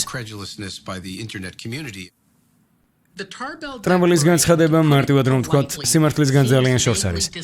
გააჩნია, რომელ ექსპერტს კითხავთ ამის შესახებ, მაგრამ ძირითადად ყველას პასუხი ასეთი იქნება. ტრაბელის ვერსია ასეთი იყო. ის იჯდა კომპიუტერთან, შესული იყო Silk Road-ის საიტზე. უეცრად ამოვარდა კაპჩა, მისი ამოხსნის შემდეგ კი როგორღაც IP-ები გამოჩნდა, რომლებიც საბოლოოდ სერვერების IP-ები აღმოჩნდა. And so he then connects to that server and gets the CAPTCHA. Game over, they found the back-end server. სამწუხაროდ, ამ ფაქტს სიმართლესთან ბევრი საერთო არ აქვს. ის ჟურნალები, რომელიც შესვლის თავდაცვას წარმოადგენდა, კაპჩა სულაც არ იყო. ეს იყო PHP admin პანელის გვერდი. სერვერი რაღაც ინფორმაციებს მართლა ღია დაგზავნიდა, მაგრამ კაპჩას არა. ამიტომაც ტრაბელის ვერსია ფედერალებისას ეწინააღმდეგება. მათ გატეხეს სერვერები და შეეძლოთ ყველაფრის გაკეთება. შეეძლოთ საიტი მაშინვე დაეხურათ, მაგრამ როგორც ჩანს ეს არ აწყობდათ. ამიტომაც არაფერი გაუკეთებიათ. აშკარაა, რომ სწორედ ასე იპოვეს. ის ხომ ტორის გამოყენებით მუშაობდა. იგი იყენებდა ტექნოლოგიებს, რომელთა დახმარებითაც ის დამალული რჩებოდა. ლოგიკურად რომ დავფიქრდეთ, მივხვდებით, რომ სამართალდამცავები იმ კანონს არ ემორჩილებიან, რომელიც თვითონ ჩამოაყალიბეს. ჩვენ ხომ ვიცით, კარც ვინ არიგებს. მთავრობა აწესებს თამაშის წესებს. მაგრამ საბოლოოდ თვითონაც არ ემორჩილებიან მას. ისმის კითხვა, შეეძლო აგენტს ყველაფერი ისე გაეკეთებინა, როგორც იძახის? ვერსიები, რომლებიც კერძო აგენტებმა ჩვენების მიცემის დროს გააჟღერეს, შემდეგია. მათ როგორღაც შეძლეს სერვერიდან მოეძიათ მისამართი, რომელიც წესით დაშიფრული უნდა ყოფილიყო. ამ მისამართმა ისინი ისლანდიამდე მიიყვანა. სწორედ ამ სერვერზე იყო Silk Road-ი აწყობილი. ამას ვერ გავიგებთ, სანამ სასამართლო არ ჩატარდება და შეიძლება ვერც ვერასდროს გავიგოთ. ეს ფაქტია, რომ უნდა იცადო ერთი ნაბიჯით წინ იყო ნებისმიერი მეთოდის გამოყენებით, მაგრამ არ უნდა დაარღვიო ადამიანის უფლებები. კანონის ფარგლებში უნდა იმოქმედო, რადგან თუ მას გადააბიჯებ, ყველა მტკიცებულება გაბათილდება. მათ სასამართლო აღარ მიიღებს და ამ შემთხვევაში მთელი საქმე ჩაიშლება. სწორედ ამის გამო სამართალდამცავი ორგანოები ცდილობენ კანონის ფარგლებს არ გადააბიჯონ. შეიძლება ოდნავ გაწდნენ, მაგრამ არ უნდა გადააბიჯონ მას. როსის ადვოკატმა მოითხოვა საქმის შეჩერება, რადგან სერვერები საეჭვო გზებით იყო ნაპოვნი. ამ ბრალდებების მიღება არა მარტო მეოთხე შესწორების დარღვევა, არამედ იმ კანონის დარღვევაც, რომელიც საზოგადოების პირადი ინფორმაციის ხელშეუხებლობას ასახავს. მოსამართლე კეთრინ ფორესტმა ბრალდების მხარე დაიჭირა და განაცხადა, რომ ტრაბელის ჩვენება მიღებული იქნებოდა, ხოლო რუსის ადვოკატის მოთხოვნა უარყო.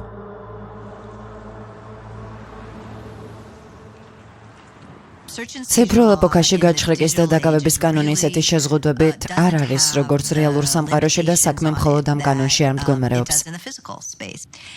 რა მიზეზით შეუძლიათ თქვენი კომპიუტერის ჩამორთმევა და რა გაჩხრეკის დროს შეუძლიათ მათი დაუფლება? აქვთ მათ ამის სრული უფლება? ამას მხოლოდ გაჩხრეკის დროს ხედავთ. ხალხს სმარტფონებში აქვს მთელი თავისი ცხოვრება, ამიტომ გაჩხრეკის დროს ისინი იღებენ სრულ ინფორმაციას. მათ შორის ყველა აკაუნტზე შესვლის შესაძლებლობაც უჩნდებათ და ეს სრულიად ნორმალურად ითვლება.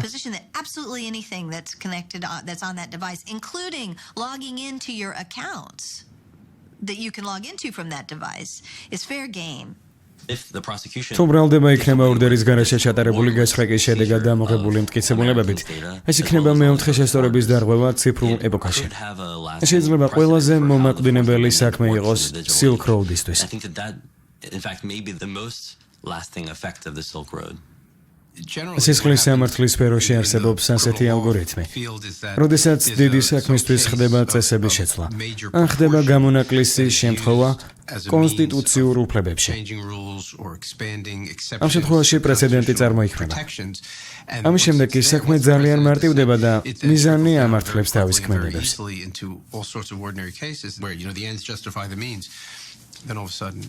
It's now spread. ყველა მოქალაქე იტყვის, მე რა შუაში ვარ? მე არ ვყიდულობ ნარკოტიკებს ინტერნეტში და არც არავის ვეცნობ, ვინც ყიდულობს, მაგრამ საქმე ამაში არ არის. ჩვენთან დემოკრატიაა და ინფორმირებულმა ხალხმა იცის, რომ აქვს უფლება მისი პირადი ცხოვრება კონდეს. მეოთხე შესწორება გვიცავს ორდერის გარეშე ჩხრეკისა და დაკავებისგან. ინფორმაცია დაშიფრული უნდა იყოს. ეს ეხება კორპორაციებსაც და მოქალაქეებსაც. რა თქმა უნდა, ღია ინფორმაცია საქმეს უადვილებს სამართალდამცველებს, მაგრამ ასევე უადვილებს კიბერკრიმინალებს.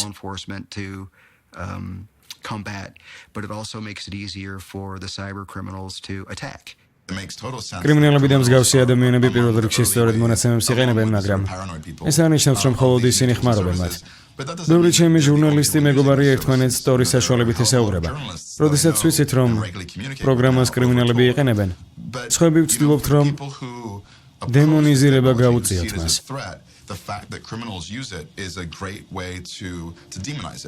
ვიცით, რომ არსებობს ბევრი ადამიანი, რომელიც მთავრობის ვერცერთ მოქმედებაში ვერ ხედავს ცოდს. ეს იქამდე არ აინტერესებს ხალხს, სანამ თვითონ არ აღმოჩნდება მსგავს სიტუაციაში. ის, რადაც გადაიქცა მთავრობა და როგორც მოქმედებს იგი, იმაზე ბევრად უფრო საშიშია, ვიდრე ნებისმიერი საიტი მთელ მსოფლიოში.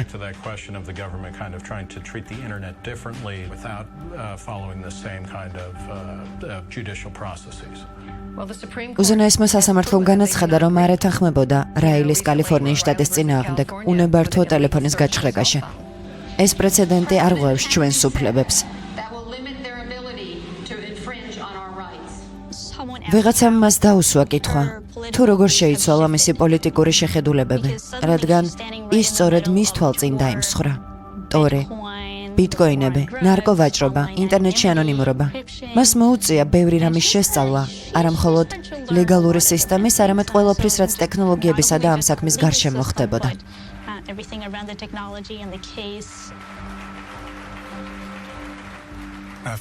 ერთი წლის მატიმრობის შემდეგ როსმა მოითხოვა საქმის ძირფესვიანად გაცნობა, მაგრამ მხოლოდ 2 თვის დაგვიანების შემდეგ მისცეს მას ამის უფლება.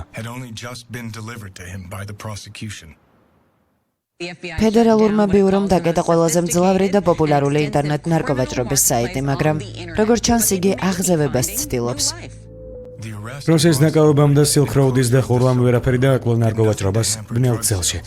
მალევე გამოჩნდა ბევრი სხვადასხვა ბაზარი და ამასთან Silk Road-ი თავიდან გაიხსნა, რომელსაც აკონტროლებს სისტემური ადმინისტრატორის სახელად საშინელი პირატი რობერტსი. როგორც წინა რობერტსი, ესეც მოუწოდებს ხალხში ამცირონ ნარკოტიკების მიღება. რობერტსმა Twitter-ზე შემდეგი რამ დაწერა: ახლა უკვე არავის არაფერი მოუვა. და თუ ეს ასე არ იქნება, მაშინ არაფრით ჯობი ვართ ქუჩის ხალხს.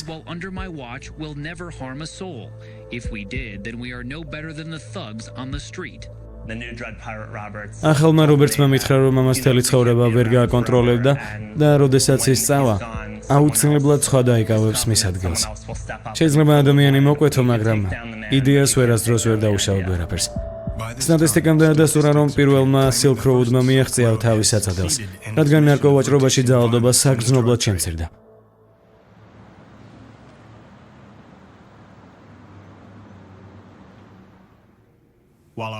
როდესაც ბალტიმორის პოლიციაში მუშაობდი, ერთმა ნარკომოაჭრემ ორი პოლიციელი მოკლა ქუჩაში. კიდევ იყო დოუსონების ოჯახი, სადაც 7 ადამიანი ცხოვრობდა. ნარკომოაჭრემ ერთ ღამეში მოკლას უყველა. დედა, მამა და 5 შვილი. რაც უფრო ვფიქრობდი ამ ძალადობებზე, უფრო ხვდებოდი, რომ ნარკოტიკების აკრძალვა დიდ საფრთხეს წარმოადგენს საზოგადოებისთვის. ამ საქმიანობაში იმიტომ მოვედი, რომ ჩვენი ქუჩები უფრო უსაფრთხო გამეხადა, მაგრამ ჩვენ უბრალოდ გავაუარესეთ სიტუაცია.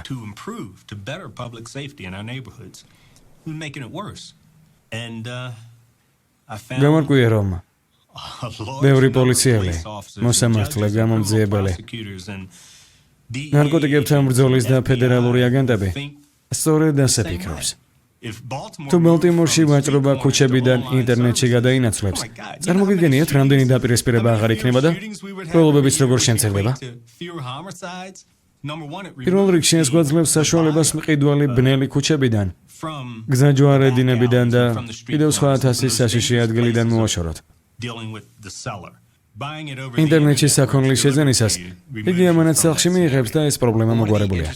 ინტერნეტ ვაჭრობის ერთ-ერთი ფაქტორია ისიც, რომ გამყიდველი მყიდველს უფრო კარგად ემსახურება, რადგან სახელი არ გაიფუჭოს და მყიდველმა სხვებიც მისკენ მიიზიდოს. ეს სისტემა გამყიდველებს აიძულებთ, რომ იყვნენ უფრო პასუხისმგებლიანები და მყიდველს შესთავაზონ უფრო სუფთახარისხიანი პრეპარატები. ასეთ შემთხვევაში ეს პროცესი მყიდველისთვის უფრო უსაფრთხო ხდება.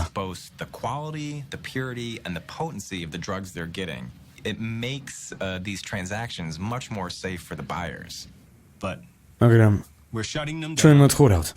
უпростоრად ვცდილობთ, რომ დავხუროთ, რადგან ყველას ერთად ვერაფერს მოუხერხებთ. ნარკოტიკებს უკვე 40 წელია ვაბრძვით და რას მივახციეთ? თავიდან ამ საქმეს კარტელი და ორგანიზებული კრიმინალები ედგნენ სათავეში. ახლა კი უკვე მთელ მსოფლიოში ხდება ნარკოვაჭრობა, რომლის ბრუნვაც $322 მილიარდ შეადგენს. ამაში მონაწილეობას კორპორაციებიც იღებენ. ამერიკულმა კორპორაციამ დაახლოებით 1 წლის წინ $675 მილიარდი დივიდენდის სახით გასცა. ნარკოტიკების კომპანიებია. ეს უკვე მულტიმილიარდდოლარიანი ინდუსტრია იქცა. ვინ მონაწილეობს ამ ტესტებში? დაკავებულები თუ ისინი, ვისაც ჩვენი სისხლის სამართლის პროგრამები აკონტროლებენ. კორპორაციები დიდ თანხებს იმუშავებენ. არც სამართალდამცავი სისტემა არ არის ამ საქმიდან შორს. სამთავრობო პროგრამა 1033, რომლითაც მარაგდებით ამა თუ იმ ჯავშან ტექნიკით, ნარკოტიკებთან ბრძოლისთვის შეიქმნა. წლების განმავლობაში ხედავდით, რომ ნარკოტიკებთან ბრძოლამ შექმნა ბიუროკრატიული სისტემა. ნარკოტიკებთან ბრძოლის სააგენტოს თუ ნაციონალური პოლიტიკის მართვა. მნიშვნელობა არ აქვს. ფედერალურ ბიუროს და ნარკოტიკებთან ბრძოლის სააგენტოს ამ საქმეში თავისი ინტერესები გააჩნია. თუ აგენტს, რომელიც ფედერალურ ბიუროში 30 წელი მუშაობდა, ვეთქვით, რომ ნარკოტიკები მთავარი არ არის, ამაში ის ეგზისტენციალურ საფრთხეს დაინახავს. უნდა გვახსოვდეს ის საშიშროებები, რომლებიც რამდენიმე ნარკოტიკს მოაქვს. ისინი იწვევენ სერიოზულ დამოკიდებულებას. ანგრევენ ოჯახებს. ბავშვები ჩაგრებიან. ხალხი სამსახურს კარგავს. ხო, შეგვიძლია გვერდზე გადავდგათ ნაბიჯი და მოვახდინოთ ნარკოტიკების ლეგალიზაცია. ასეთი ნაბიჯი შესაძლებელია გადაიდგას, მაგრამ უნდა შევაფასოთ მოვლენები, უნდა გავიგოთ მესამე და მეოთხე რიგის ეფექტები. ფედერალური ბიურო მსგავს საიტებს ხურავს, მაგრამ რა ხდება შემდეგ? იხსნება ახალი საიტები. ეს დიდ თანხებს ეხება. ისინი კვლავაც აგრძელებენ საიტების გახსნას. ჩვენ კი ძაღლებივით ჩვენივე კუც უნდა დავედოვნოთ.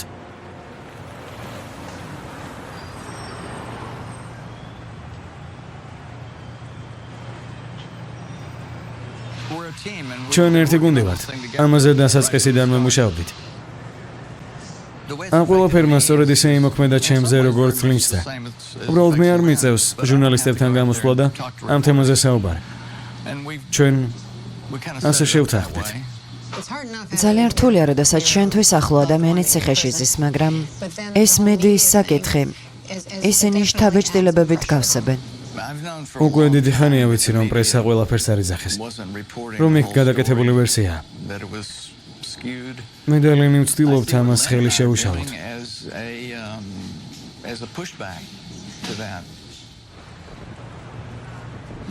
როსი უკვე ერთი წელია იქ იმყოფება. მოახერხა ძალადობის თავიდან აცილება, მაგრამ მის გარემოც ვაშია. ის უფრო მოწიფული გახდა. ის ფაქტი, რომ ჯერ კიდევ უძლებს უკვე ბევრს ამბობს მასზე. ძალიან დასერიოზულებულია. ხომ გესმით? სასწორზე ბევრი რამ დევს. მას ძალიან ბევრი რამ აქვს გასაანალიზებელი და მეგონა, რომ უკვე მისი დროც იწურებოდა. ამ ორ თვეს, რომელიც მისცეს, მან საციცოცხლოდ საჭირო დრო უწოდა. მე მგონი ახლა თulis, რომ უკეთეს მზადყოფნაში. ამბობს, რომ სასამართლოსთვის მზად არის. მზად არის, რომ მოიგოს. ამ ერთი წლის განმავლობაში მეც ძალიან გავიზარდა. გამიზარდა ჩემი აზრები პოლიტიკის და ეთიკის მიმართ. გავიგე, რა დონემდე მიდის ნარკოტიკებთან ბრძოლა და ამ ტრაგედიების მასშტაბები დავინახე. ბევრი ადამიანი გახდა ამ ომის მსხვერპლი. ეს გიგანტური ორთაბრძოლაა, რაზეც აუცილებლად უნდა ვისაუბროთ. ჩვენ გვაქვს ტრიბუნა, საიდანაც შევძლებთ ყველაფრის მოყოლას. ამ ყველაფრის კეთება ძალიან უცნაურია. ეს ძალიან მიჭირს და ძალიან გსურს სწორად მოიქცეთ, რადგან სწორედ ამაზეა როსის ბედი დამოკიდებული. შემდეგ მასთან პაემანზე მივდივართ, ვეხუტებით, ვსაუბრობთ. ეს ხომ ჩვენი როსია. ძალიან უცნაურია ეს ყველაფერი. ძალიან მიჭირს, როდესაც ხედავ, სადაც არის.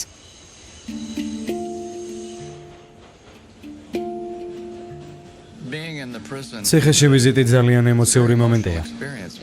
იქ ბევრ ოჯახს ხედავთ, რომლებიც თავის ახლობელს კვირაში მხოლოდ 1 საათით ხედავს. ისინი ერთმანეთს უბრალოდ ვერ წყდებიან. იმ ოთახში 150 კაცზე მეტი ადამიანი ზის გვერდიგვერდ და ჰაერი თითქოს ამ ემოციებით არის მოწამლული.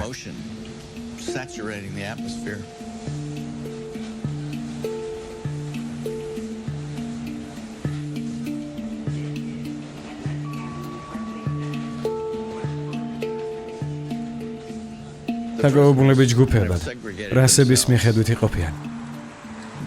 მაგრამ როდესაც მათთან ახლობლები მიდიან, ეს გამოყოფები არ იგრძნობა. ეხ უბრალოდ 150 ადამიანი ვართ, გატეხილი გულებით.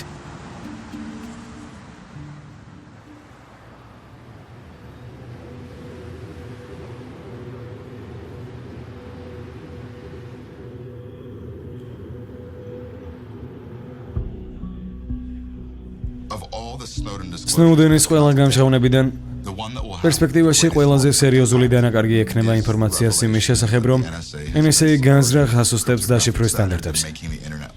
ანუ ინტერნეტს კიდევ უფრო დაუცვალს ხდის. ამ გადაწყვეტილებამ შეძრა ახალი თაობის კრიპტოგრაფები. მეცნიერი პროგრამისტები, რომლებსაც ახლა სურთ შექმნან პროგრამა, რომელიც ხელს შეუშლის მთავრობის თვალთვალს. ახლა ჩვენი ინტერნეტი ბარკლეის ბანკიდან. მათ მოსწონთ ბიტკოინები, ამიტომაც გვეხმარებიან. ისინი უფასო ინტერნეტს ბანკიდან გვაწვდიან. 2014 წლის შემოდგომას, როდესაც როსის სასამართლოსთვის ემზადებოდა, პროგრამისტების და ჰაკერების ჯგუფმა დაგეგმეს შეკრება ლონდონის ცენტრში. ეს შეკრება ბნელი ქსელის ახალ ტალღად გადაიქცა. მათ შეიმუშავეს დაშიფრვის ახალი მეთოდი, რომლის გაშიფრვაც არც თუ ისე ადვილი იქნებოდა. ღია წყარო ძლიერი ინსტრუმენტია.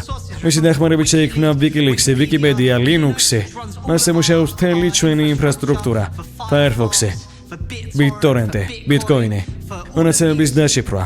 მოკლედ, ყველა სერიოზული ტექნოლოგია და არა რაღაც სულელური აპლიკაციები, როგორიც არის Angry Birds-ი. ღია წყარო არის მაგალითი თუ როგორ გაუწიათ ეკონომიკას ორგანიზება. ეს მომავლის მაგალითია, რომ შევქმნათ პროდუქტი, რომელიც გვჭირდება კერძო კომპანიების მართვის წერტილის გარეშე, ბატონების და მონების გარეშე. არ არის საკმარისი შევქმნათ პირადი მონაცემების მცველი ინსტრუმენტები.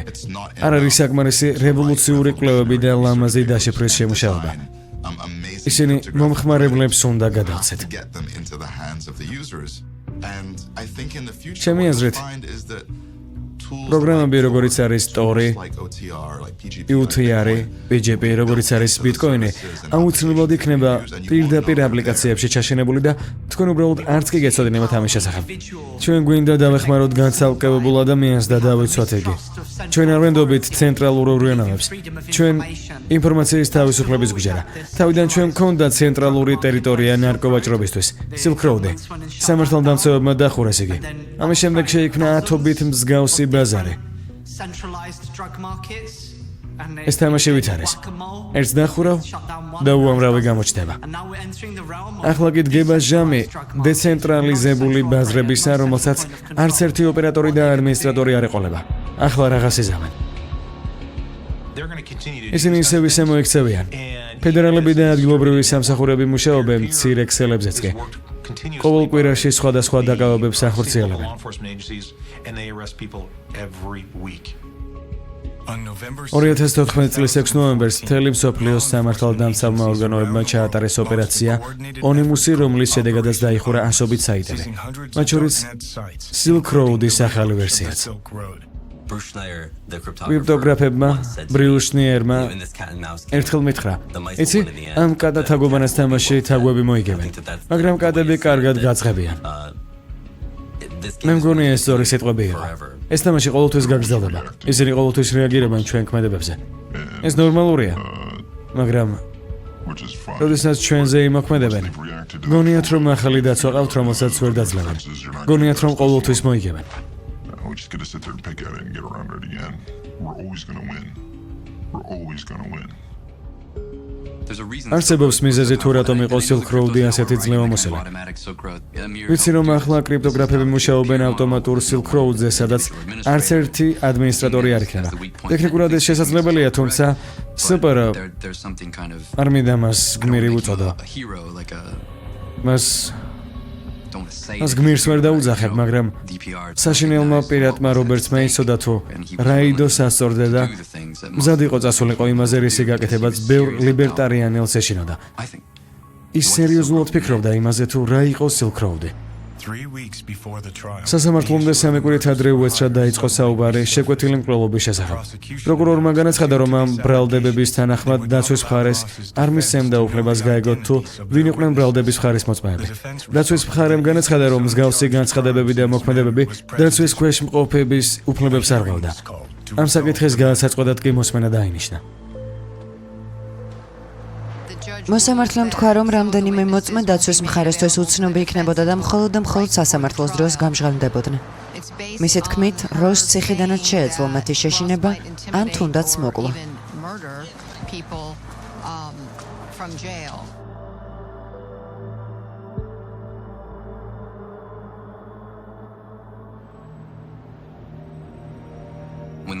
პირდაპირ თქვი, რომ მათ სურდათ დაემტკიცებინათ, რომ ეს ადამიანი მკვლელია და ყველაფერი მხოლოდ საკუთარი თავის საკეთილდღეოდ გააკეთა. რომ შეურაცხყოფა მიაყენა ადამიანის სიცოცხლეს. მათ დროს ეს იმიჯი სჭირდებოდათ, რომ ნარკოტიკებთან ბრძოლის მსხვერპლად არ გამოჩენილიყო. სამართლიან სასამართლოს არ უნდა ველოდოთ, ადამიანი უდანაშაულოა, სანამ საპირისპირო არ არის დამტკიცებული. მაგრამ თუ ყველა მტკიცებულებას გავითვალისწინებთ, ყველა სტატია, რომელიც სასამართლომდე იყო დაწერილი, რთული იქნება ისეთი ხალხის მოძებნა, რომლებსაც ამ სტატიებს არ უმოქმედიათ.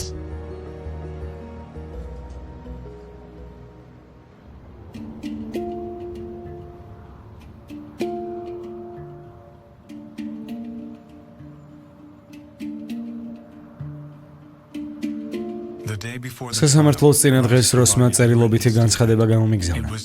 ინტერვიუს შემართლების უფლების არქონის გამო ეს იყო მაქსიმუმი, რაც შეიძლებოდა გამეკეთებინა.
როსულ ბრიხტი სასამართლოზე იმყოფება. განაჩენს ნაფის მსაჯულები გამოიტანენ. დღეს დაიწყება სასამართლოს პირველი ნაბიჯები და პირველად ილაპარაკებენ მოწმეები. რამდენიმე წუთის წინ უსაფრთხოების დეპარტამენტის აგენტი გამოვიდა და თქვა, ათასობით ნარკოტიკებით სავსე კონვერტი.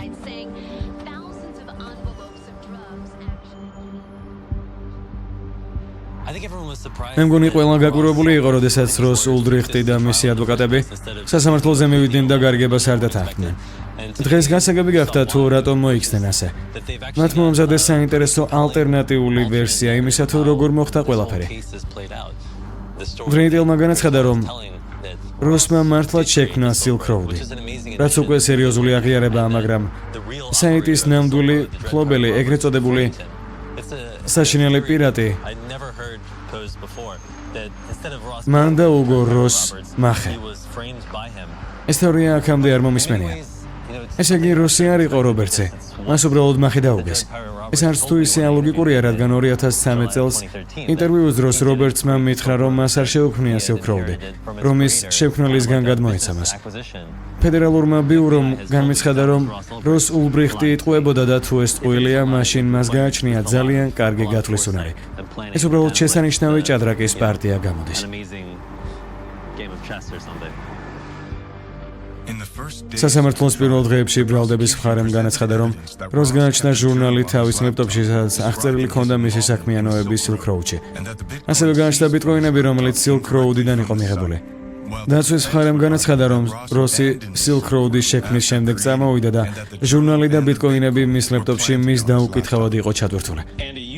თქვენ პირად რობერტს ინტერვიუ ჩამოართვით, რომელი მტკიცებულებები აკავშირებს მას ულბრიხტთან. სასამართლოს პირველ კვირებში გამოჩნდა, რომ ბრალდების მხარეს ძლიერი პოზიცია უჭირავს. ლეპტოპის კონფისკაციის დროს მათ იპოვეს ჟურნალი. თუ ეს ნამდვილად ულბრიხტის ჟურნალია, დაცვის მხარე ირწმუნება, რომ არ არის საიტის დოკუმენტაციაზე წლების განმავლობაში მუშაობდა.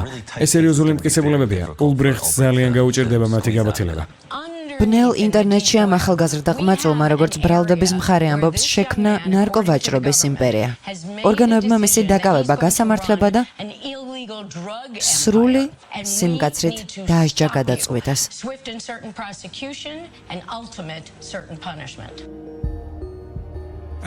როცა სასამართლო გაგრძელდა, დრატელმა გადაწყვიტა დემონსტრაცია იმაზე მოეხდინა, რომ გამომძიებლები ვარაუდობდნენ, რომ საიტს რამდენიმე ადამიანი მართავდა.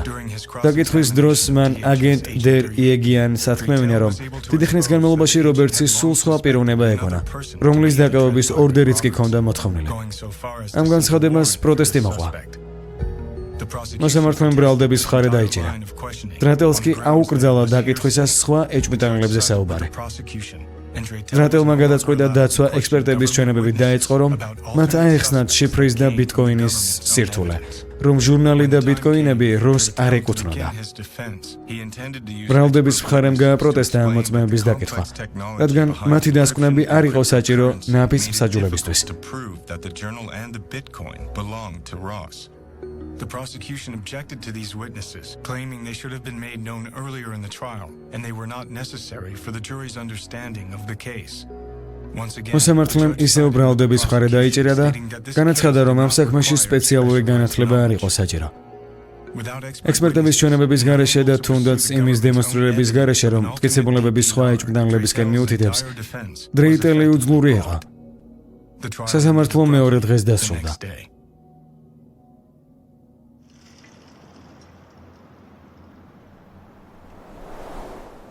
სასამართლომ ულბრიხტზე უფრო მეტი კითხვა დატოვა, ვიდრე პასუხი. ვიცით თუ არა ყველაფერი Silk Road-ის საქმესთან დაკავშირებით? ეს საქმე შექმნის პრეცედენტს ორდერის გარეშე გაჩხრიკონ ამერიკელი მოსახლეობის ციფრული ქონება.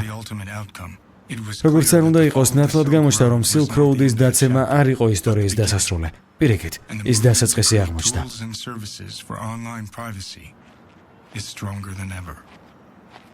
ნაფიც მსაჯულებმა როს ულბრიხტი, რომელიც Silk Road-ის შემქმნელი გახლავთ, დამნაშავედ ცნეს.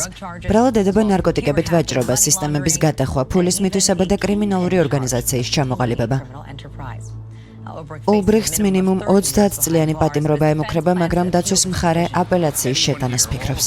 ახლა უკვე ნებისმიერი ჩვენგანის გასამართლება შეუძლიათ. იმის გამო, რაც რეალურ ცხოვრებაში არ არსებობს. იმის გამო, რომ ჩვენ ვქმნით ციფრულ პროდუქტს. twirtავთ, გადავზიდავთ და ვტეხავთ მათ. სასამართლო სამართლიანი იყო? მე ასე არ ვფიქრობ. როდესაც ვერდიქტი გამოიტანეს, სიტყვა დამნაშავეა 7 ჯერ იყო ნათქვამი. როსი მათ პირდაპირ უყურებდა. არ ვიცი რა გამოტყოლება ქონდა მაშინ, თუმცა როდესაც ოჯახისკენ მოტრიალდა, იგი კაცურად იღიმოდა. არტიროდა, მაგრამ კანკალებდა. თანაც ხშირად კანკალებდა. როდესაც წაიყვანეს, დედამისმა თქვა, რომ ეს დასასრული არ არის. ასე დასრულდა.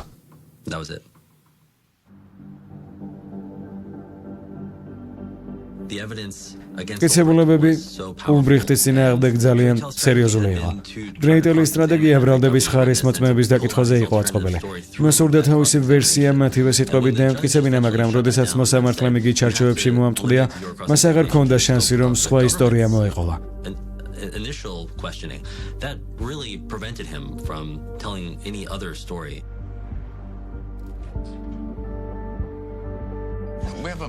ჩვენ სხვებზე მეტი ვიცით ამ ისტორიის შესახებ. 3 თვის განმავლობაში ჯოშუას ხვდებოდით. ეს რეგულარული შეხვედრები იყო. ფიქრობდა, რომ შეეძლო ამ საქმის მოგება. ჯვარედინი დაკითხვებით. ვიცით, რომ მის მოწმეებს არ მისცეს ჩვენების მიცემის უფლება. ჩვენ სასამართლოს დარბაზში ვისხედით და ხედავდით, რაც ხდებოდა. ეს საშინელება, სამართლიანობის დამსხვრევა იყო. იქ იყო 5,000 მთავრობის ბრალდების ფურცელი, მხოლოდ ერთ მოწმეზე, დერ იეგიანზე. ჩვენ მათი გამოყენების უფლება არ მოგცეს. 5,000 ფურცელი დაცვის მხარეს სასამართლომდე 10 დღით ადრე გადასცეს. კიდევ 2,500 ფურცელი ერთი კვირით ადრე. მათ ჰქონდათ ბევრი მტკიცებულება, რომელიც როს სამართლებდა, მაგრამ არ მოგცეს გამოყენების საშუალება. ყველა ეს დიდი ბრალდებულებები სასამართლომდე ერთი კვირით ადრე იქნა მოტანილი. მათ შეეძლო დაემტკიცებინათ როსის სუდანაშაულობა, მაგრამ სასამართლო დარბაზში არ შეგვატანილეს. ეს ხომ სულ სხვა საქმე იქნებოდა, მაგრამ სამართლიანი სასამართლო არ ჩატარებულა. სასამართლო არ ჩატარებულა, რადგან ჩვენ მხოლოდ ბრალდების მხარის ვერსიას ვისმენდით.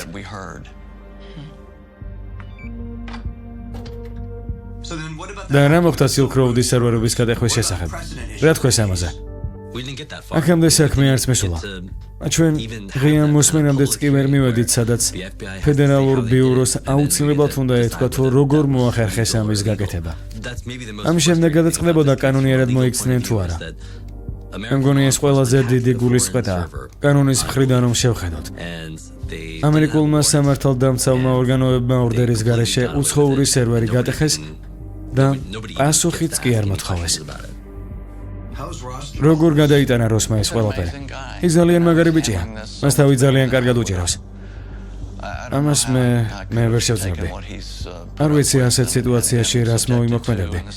როგორ გავძლევდი ბოლო 1 წელს და 3 თვეს. ლოცულობთ რომ მისი სული არ გატყდეს. როგორც ჩანს, როსმა შექმნა Silk Road-ი და მთელი მისი არსებობის დროს სწორედ იგი მართავდა მთელ სისტემას. ზედ ვერ ვაღიარო, რომ ბრალდების მხარე მეს დაამტკიცა, მაგრამ როს ულბრიხტი ძალიან საინტერესო პიროვნებაა. მან გენიალური რამ შექმნა. მას თავისი პრინციპები ჰქონდა, ის უბრალოდ ვიღაც კიბერკრიმინალი, ნარკობარონი ან კრიმინალური ორგანიზაციის ლიდერი არ ყოფილა. როგორც იგი წარგვირგვინეს. იგი იდეალისტი იყო. ცხოვრების ბოლომდე განსაკუთრებული გრძნობები მექნება, როგორც Silk Road-ის, ასევე როს ულბრიხტის მიმართ. ცალსახად დასკვნის გამოტანა არ მგონია, რომ შეეძლო. ფილმზე მუშაობდნენ მსახიობები: ციკო ინაური, ლაშა ბახტაძე, ხმის რეჟისორი მირიან ტორონჯაძე. გახმოვანებულია აჭარა ნეთქომის მიერ.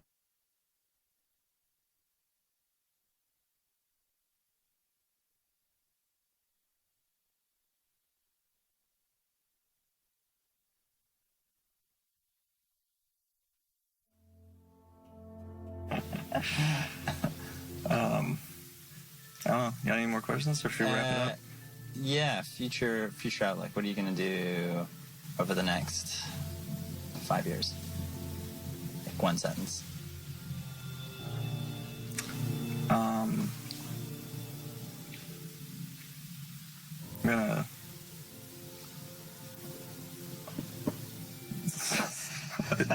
gonna do a few things. So one sentence isn't enough, damn it. But pretty sure I want to start a family in the next 5 years. Nice. Okay. Just make more friends and close people I love. Yeah, I want to focus on being more connected to people. Very good. And 20 years. 20 years. I want to have had a substantial positive impact on the future of humanity by that time. Do you think you're gonna live forever? I think it's a possibility. I honestly do. I think I might live forever in some form by that time. I mean, technology is changing so fast. Yeah. Cool. I hope I'm there. Sweet. Someday we could be a shining beacon of hope for the oppressed people of the world, just as so many oppressed and violated souls have found refuge here already. Will it happen overnight? No. Will it happen in a lifetime? I don't know. Is it worth fighting for until my last breath? Of course. Once you've seen what's possible, how can you do otherwise?